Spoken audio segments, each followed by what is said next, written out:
Então, dentro dessa tua experiência da Core, Fabrício, como é que você faz hoje a radiografia dessa violência que a gente está vivendo no Rio, né, que é a sua expertise? Então, é um tema muito complexo de se falar. A minha percepção de operações é que a situação está muito pior do que já esteve. A gente vem sofrendo uma deteriorização muito grande do quadro. E é difícil falar isso porque a gente vive um paradoxo que quando você analisa os números, por exemplo, números consolidados de 2019 para 2023, você percebe que caiu pela metade roubo de veículo, roubo de carga, caiu bastante homicídio, caiu o assalto, tudo melhorou. Então como que eu falo que está pior? Sim. Então a gente percebe que houve um aumento muito grande de ataques de criminosos contra veículos da polícia blindados durante operações, um aumento de 1.700% em relação a ataques de veículos blindados da Core. Um aumento muito grande de 700% de ataques contra aeronaves. Então o que a gente percebe? Que dentro das favelas as organizações criminosas estão muito mais fortes. Não é novidade, todo mundo sabe que desde 2020 há uma restrição muito forte para operações policiais do Rio de Janeiro, proibição de operações irregulares. Para a realização de operações a gente tem que ter um motivo absolutamente excepcional, e é um conceito que é subjetivo, ninguém sabe ao certo o que seria.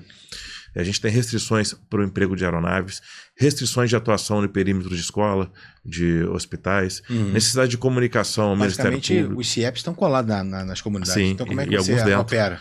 Então, assim, a gente tem uma série de restrições, isso dificultou o trabalho da polícia e permitiu que essa criminalidade se fortalecesse em seus redutos.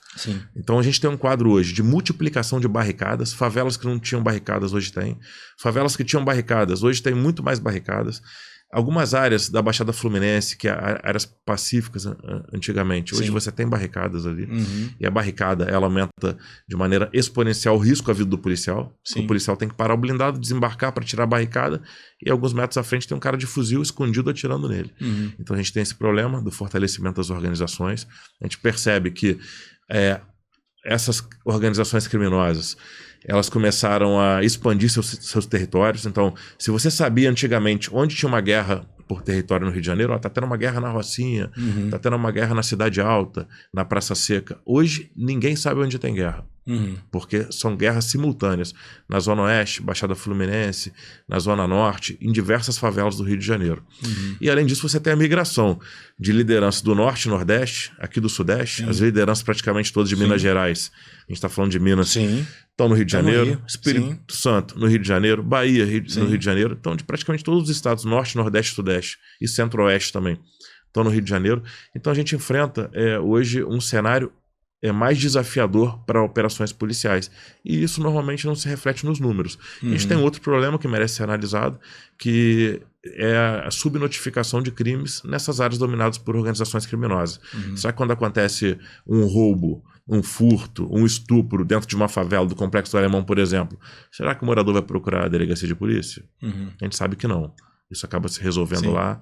Muitas vezes, quando ocorre um homicídio com ocultação de cadáver, aquele corpo some, sequer a família vai reclamar, então aquilo não vira um número para estatística. Então a gente tem um problema muito sério, e a nossa percepção é que hoje essas organizações criminosas estão focando seus esforços na maximização de seus domínios, na guerra por territórios, e talvez por isso a gente tenha uma melhora de outros índices. Mas a gente vê com preocupação o nosso cenário.